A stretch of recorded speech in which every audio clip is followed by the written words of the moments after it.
doing? I'm making Viamance brews. Okay, the Viamance brews. Why?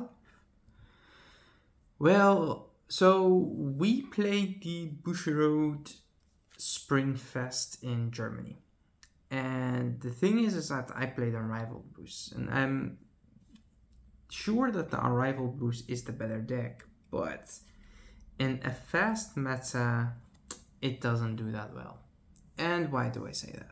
Well, especially if you go second and you don't get the promo to your hand to superior ride into the Unrivaled Brews, the grade 4, then most of your shield values are very low. If you don't get the grade 4 in general, then it's game over.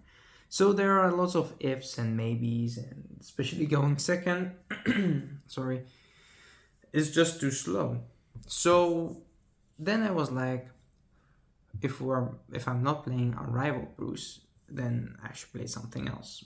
And I had to go back to a project that I put on hold, which was Project Viamance Brews with the new promo. And then I was like, okay, so what does the new promo add to the deck? So first of all, reading it is like, okay, it sounds okay, good booster, maybe a soul charger. But then I came to a conclusion after doing the testing with the deck is that it does way more than that. And in this video, we will talk about what this card does in this deck. And also we will do a deck profile and a combo video. So there will be multiple videos. I will try to make them not that long, so they're still fun to watch and to enjoy.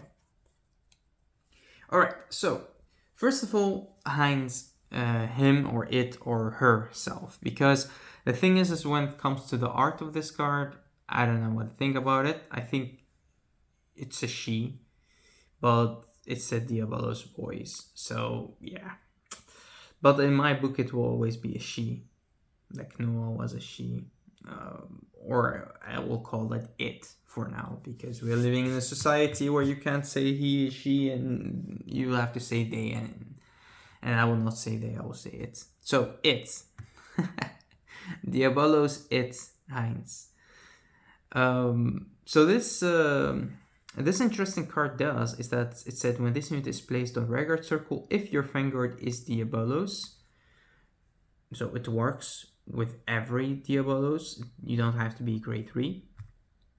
Then you can choose a card from your drop zone with Diabolos's card name, and you could put it into your soul, and then this unit gets plus 5k. At the end of the turn, retire this unit. If your opponent is grade 3, it gets plus 10 instead of the plus 5k, which is pretty good.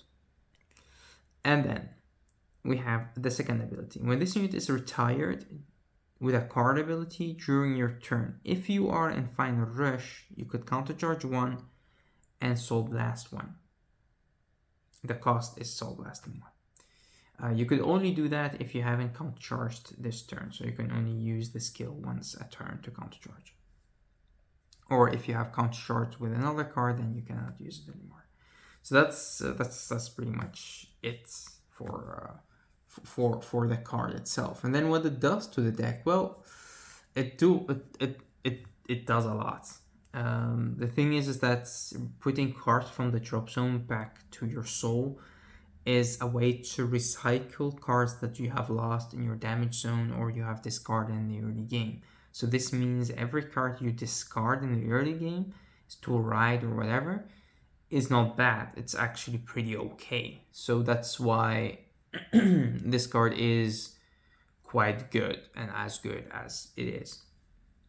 And the other thing is that the countercharging, if you countercharge once a turn, it would mean that you will have more CB for later on turns, and because this deck could go to the late game, depending if your opponent doesn't have the kill turn every time because of the high pressure, then this deck could make a long game out of it if it wants to, and then you will have a bigger chance of hitting triggers because you do filter a lot out of your deck because of cards like Eli.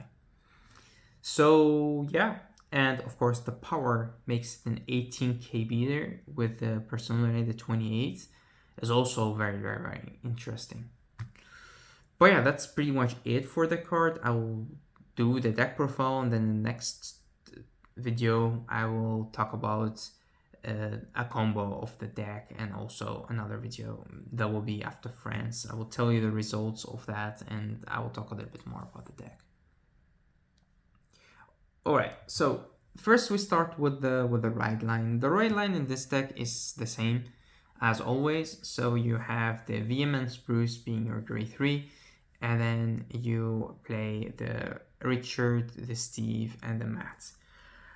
The only thing that is important about this deck, and I did say this before, is the fact that you have to play Matt as your starter, because it does make it easier if you need him as a booster or whatever. It doesn't come that often anymore as it did in the past, because now we have Hines and is a better booster in most situations. It's the card that you want to have in your soul, but it does come sometimes in play, so play the Matt. Why is the Diabolos name important? Because he will only give Final Rush and Final Burst if all units on the field are Diaboloses. Hines return a card that is Diabolos to your soul from the drop zone, and that does make it a little bit easier. Steve is the soul charger. He works actually quite good in this deck because the early soul charge could help, and taking the Matt out will give you a higher pressure. Then Richard is again also perfect for this deck because he goes into your soul, which means you have an empty Vanguard circle behind your Vanguard, and which means that Orlando could come in play. So the deck actually falls pretty good together. Then we have Diabolos Viamance Bruce. I'm assuming that you guys already know what all the cards do. If not, let me know in the comment section below, and I will try to make a longer deck profile for you guys. But yeah, that's pretty much what Viamance Bruce does, is that at the beginning of your battle phase, if you have only Diabolos' units on the field, and until your opponent next turn, he gets the Final Rush. And if your opponent's on grade 3, Final Burst. It's a state that the player gets, so it doesn't matter what happens with him, he will still be in Final Rush and Final Burst. The second ability is when this unit attacks, if you are in Final Burst, you count +1, you choose a card or a column, you stand all of the Vanguards in that column with Diabolos in the card name, of course, but you have to be, and then they get +5k. So that's pretty much it. Alright, for the other grade 3s, we play 4 Persona Rights. So this is the Regalia piece that we chose to play, which is the Cup. There are other options. Angel Leather is still an option. This is a good option. The one that you could use twice to guard is a good option. There are a lot of good options, but the Cup is the better one, in my opinion, because this deck needs the Persona Right to make 70 more K shield needed out of your opponent, because you make 7 attacks and each attack will come from the front row. So yeah, the Cup is a nice add to the deck, in my opinion. So 4 Persona Rights, all different arts. I do play them. This is the original art. This is the last art that you have also with a critical thing or whatever it is, Dark State logo in it. And we have also the beautiful DSR arts. So all of those. Other grade 3s that we add to the deck are, of course, the 4 copies of Julian. Julian is one of your combo enablers. He's the one that gives you the 7th attack. If you don't have Julian, it's okay, but the important thing that you need is the Geno on the field. So most of the time your attackers would be Geno, and on the other sides you will have cards like Jamil, and Jamil and Geno will work together to restand, and that will be pretty much it. So you'll have 1, 2, 3, 4, 5 that's all you can do. You can make the sixth attack out of the Orlando to move something to the front row, and then in the most situations that would be an Eli that boosted on the first attack and got restood with one of the two columns, so he also gets the plus 5k. Again, I will showcase the combo in another video. So the 4 Julians, again, very important, and the Count Blast in this deck is okay. The grade 2 lineup, we start with the 4 copies of Eli, adding in the 4 copies of Gino, then the 4 copies of Jamil, and then the 2 copies of the Right Line Helper. I will call it Right Line Helper, Soul Chart, Soul Blaster, whatever you want to call it. First, the Eli. The Eli is one of the cards that eats your energies like no tomorrow. You will Eli out of an Eli to eat up most of the energies and give you the right cards in your hand. Especially if you don't have Orlando in your hand, then he is a good card to get the right cards into your soul. The Gino, the Julian into your field. Sometimes your Persona right that you could add back if you don't have it. So a lot of options, which makes the deck more challenging to play. Having a good memory or photographic memory with a good head on your shoulder that could calculate the possibilities fast could make this deck even better. So it's a deck that actually abuses math.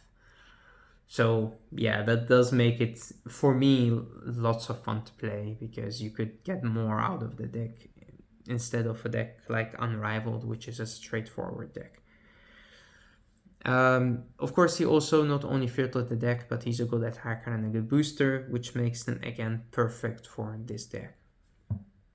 Jamil is a little bit different. He's one of your shields, he's one of your attackers, and at the same time, he is the one card that could call and make up your field if you have lost most of it, especially if you play against a deck that retires the front row.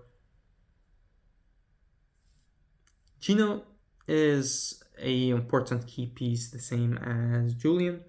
Gino is the one that enables the extra attack by restanding himself and the unit behind him if you have 4 more damage, which means that he will be your second restand after your Vanguard attack.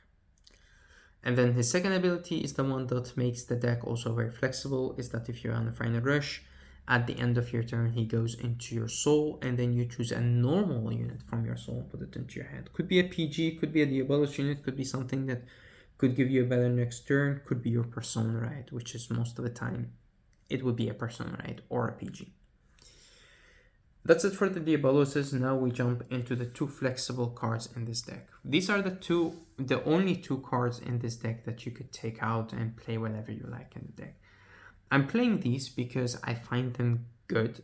If you get them in the early game, they're just perfect. Soul Blasting something in the early game is also pretty nice because your Hines skill is active right away. You could put something into your soul.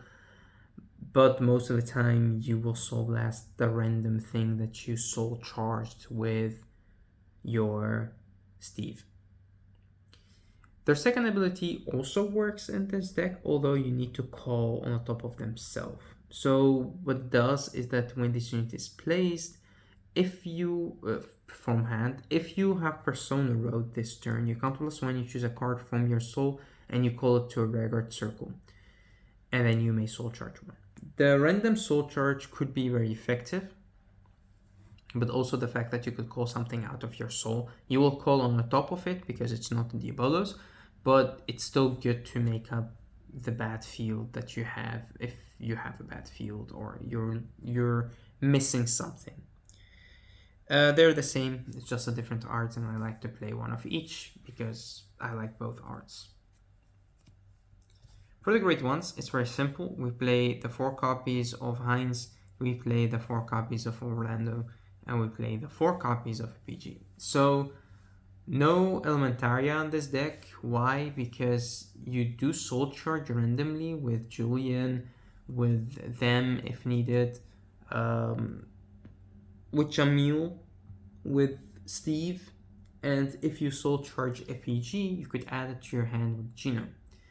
But on some of my playtesting, I did soul charge the Elementaria. Soul charging the Elementaria is not a normal unit, you cannot add it back with your genome. So I would rather play the 4 PGs. We're not playing a lot of grade 4 decks or stride decks. So yeah, you could play Elementaria if you want to, even against decks that says you need to guard with 2 or more cards. Then Elementaria would work as well because it's not played on the Guardian Circle, stuff like that. Maybe in a DP format, if I still play this, I will change it around. I don't know. We will see. But for now, I feel like the 4 PGs is more effective, and it's also nice to play this because we haven't played it in a while, and now this is a good reason to play the 4 PGs. Orlando is the one that enables the restand-ish column thingy. He just retires 2 of your front rows and moves something from the back to the front, which is in this case the Julian, and the Julian gives you a new column. Orlando doesn't get power. If he had like a +2, that would have been nice, because now he's a random 8k booster behind your Vanguard, which makes a 21-31 column, which is okay. But it is very, very, very strange. So yeah, let's that is a strange number, but it is what it is. It's still good, as he's a very good card regardless of him getting more power, yes or no. So when you discard him from your hands, you could choose to put this card on the back row open Vanguard circle. It costs you an energy blast of 3. It also happens if you put him into your soul from your deck, which means that if you put this with Eli, you could still choose to energy blast 3 to call it to the field. That would be the energy blast 6 play, which is high in my opponent, but I think that his energy blast was always very high. Eli, I understand the 3, but for him it should have been just 2. That would have been better, but yeah. And then the second ability, it's where it's all about, it's once per turn. If this unit is in the back row Vanguard center circle, you could, after Vanguard attacks, you could retire the front 2 Diabolos Vanguards, and then you could move something from the back row to the front row, which is the one that, again, enables the play. Then we have Hines, we already talked about it. It's a very good and effective card to have in the deck, so definitely play 4 of it. The trigger lineup is also interesting in this deck because that's something that you could change next to the grade 2s. The 4 heals, I do play the Diaboloses because you need to have as much Diaboloses in the deck as you can. I play 4 draws. There is a possibility that you could play even more, but playing less, I don't know about that. I would rather play 4 draws than play 3 draws and 4 more crits. Talking about crits, of course, we play the Bazooka Meisje, which is my favorite crit in the deck in the game, next to Liar Lips. So yeah, it's a Diabolos and it's a crit. And then I play 3 more random crits. I play these 3. This one I got from Sparkles. This one is the one that Sparkles and me have. And this is the one that has the bats. I have a lot of these, so it was hard to choose which one to play.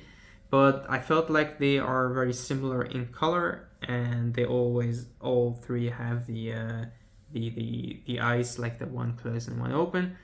But I think they look nice. These 2 look very similar, as if they are from the same nation, clan, or whatever, and they are close in color as in this one. But again, you can change this out. You can play fronts, you could play more draws, you could play less draws and play more crits. This is possible to change. This felt, in my opinion, as in the best play or the best choice. Last but not least, we played the Dark State OT. Now, there are a lot of good OTs to play in this deck. The red OT is one of them, which I didn't realize at the start, but it is not as good. Then you could just rather play the blue OT, in my opinion. but it's all about how much damage your opponent is at. If they are on 5, then the red OT is more effective. If they are on 4, then the blue OT is more effective. The purple you don't play in this deck, it doesn't really do much. The yellow is playable. I've seen more people play it, but I don't think it's necessary. And then you have the Dark State OT and the Crane Elemental OT. The Crane Elemental is interesting as well, as in it gives 2 of your Regards the ability to hit the 100 million. And that's quite good. But then in some situations the red OT will be better. So red, blue, and the Crane Elemental, they're all similar in what they does, it depending on the situation. The only one that's different is the Dark State one. The Dark State one is not a kill OT. The only thing that could kill, if they say an OT to pass on your Vanguard, because he's a crit and the 100 million, then he will kill. But if they PG the Vanguard and they are on 4 damage, then the crit doesn't do much. Or maybe you need to drive check a crit in the same drive check, yes of course, but that's a different story.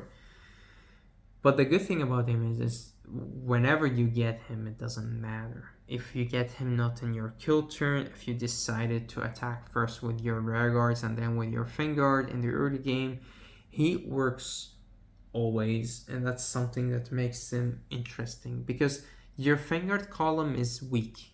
It's 21, 31. With this is 41. It became an awkward number that your opponent would still have to drop a PG, although your OT is gone. And then your Rearguards will attack for even higher, and then it's just irritating for your opponent to deal with. So in my opinion, Dark State OT in this deck is still the best OT. But if you don't agree with me, let me know. And sadly enough, we don't have a Dark State OT that is borderless, so I have to play this or the old one, and I chose to play this because it fits the theme of the deck a little bit more. That's pretty much it for the deck. Here we have our energy generators, and I also made these. These are very beautiful. You have Final Burst on one side and Final Rush on the other. So if you guys want these or want to print them out, let me know and I could send you the file that I made, and then you could make them yourself. I thought, well, this looks pretty good. Just put this on the field as if you have Final Rush, and then if you have Final Burst, just flip it and put it, because we only have a coin that says Final Rush. We don't have a coin that says Final Burst. It's this one, because this one was released, of course, before we had Final Burst, so the other one said attack from the back row. But yeah, so I made a different one to say Final Burst, which is nice because then the opponent would know we have Final Burst. This one is not on the you cannot use it yet on the logo deck log, so I will be using this one, but I would rather use him. That's fine to switch between them. I use this for Unrivaled all the time, and then the energy. So that is it guys. All right, so in the next video again we will do the combo video, and then that will, I think, be after France, and then we'll talk a little bit about the deck. If we top, then it will be beautiful to add that as well. Then we have more beautiful playmat to play on, or to give away if it's the same one as the one that we already have. All right guys, thank you for watching. Thank you for tuning in our channel. Hope that you guys enjoyed this video, and we'll see you in the next video. So till next time.